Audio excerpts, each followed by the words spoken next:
Hi everyone, it's Dr. Ramani. Welcome back to this YouTube channel on narcissism and something I haven't done in a while, a proverb for our proverb series. If you're new to this channel, you may not even know what I'm talking about, so hit that subscribe button and join this community. And if you like this video, you can give us that thumbs up because it definitely draws more people to learn more about narcissism. But today's proverb: before you embark on a journey of revenge, dig 2 graves. Now, this proverb is a Confucian saying from Confucius. What does it mean for narcissism? I'm sure some of you have already guessed. It's an interesting one because it takes us to this issue of justice. And I understand how much survivors of narcissistic abuse want justice and vindication, something to help them feel whole after the narcissistic relationship. I really, really get it. And people may spend years in the quest for justice, ruminating about it, wanting to see the narcissistic person fall, fail, and get theirs. They get lost in the fantasy of the day the narcissist gets found out or are publicly shamed. And believe you me, I get it. But let's go back to this proverb. So you go and you seek out revenge. Spiritually and psychologically, if you do that, you're going to kind of go down too. You may think, well, the damned narcissists are the most vindictive ones of all. Aren't they supposed to dig 2 graves as well? They actually need to dig an entire cemetery for all of the souls they harm. But you don't want to be like them. Their ground game of vindictiveness and revenge is part of their need for domination. It's the only way they can feel safe, to feel as though they have destroyed their opponent. And in their world, you are either for them or against them. There's really nothing in the middle. Now, healing from narcissistic abuse is no joke. It takes a long time, and this issue of survivors wanting revenge and vindication is a big stumbling block.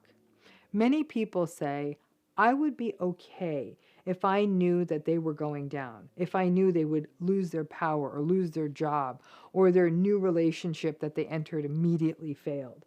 I want the world to know how terrible they are. So you know what I'm going to do? I'm going to put up anonymous posts or put stuff out on social media or make them look bad in their professional community or ruin their reputation or post our texts online so people know that this is a liar, a cheater, or thief. And let me tell you this, when you do that, you might as well grab that shovel and start digging that second grave. You're thinking, why, Dr. Ramani, why? Because when we want to put the best of ourselves, our energy, into the revenge of it all we're doing is absorbing the toxicity of these relationships into us.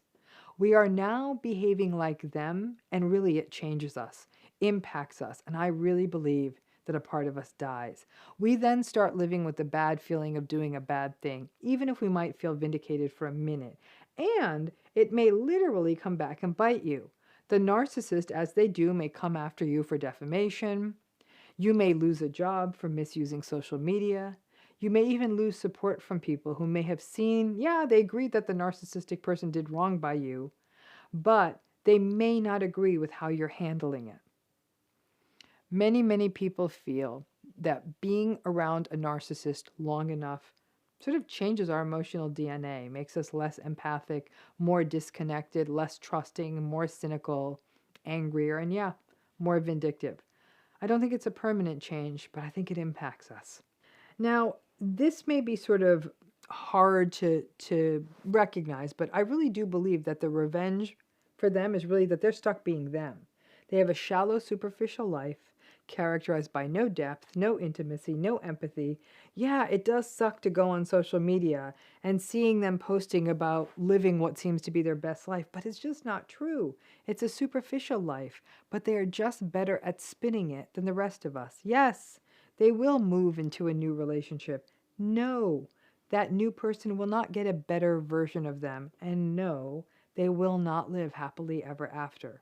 They will live shallowly ever after, unempathically ever after, superficially ever after, emptily ever after, but happily ever after? No. I know the big question for many people is, do they ever get justice? I don't know. It depends on what you think justice is. Goodness knows that I do get my schadenfreude glee when I watch narcissistic people go down. It doesn't happen a lot because narcissists are so enabled, but it does happen. They may not even go down in a blaze of glory, but it may be that everyone slowly starts distancing from them so they no longer get narcissistic supply, that they've lost their power in the world, that the narcissistic person wasn't able to outmarch the inevitability of aging, that their next partner and next partner and their next partner walked away from them too. That sure, they left the job with a severance package, but they lost the power they had.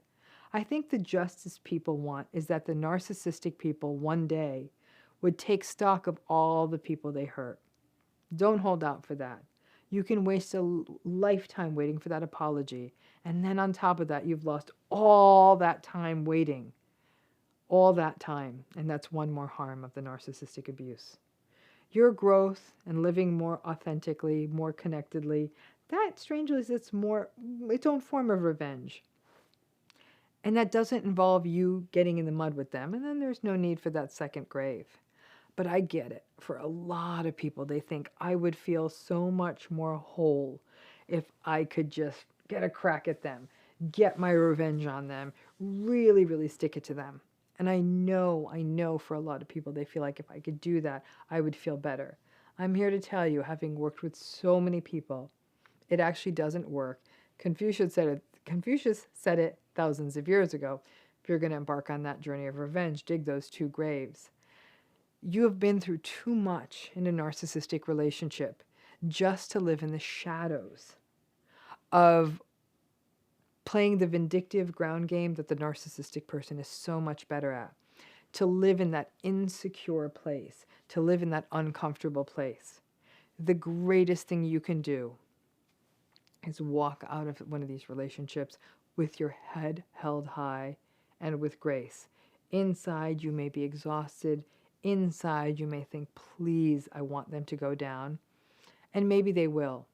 But my hope is that whether they go down or not, one day you get to that point of indifference. Thanks again.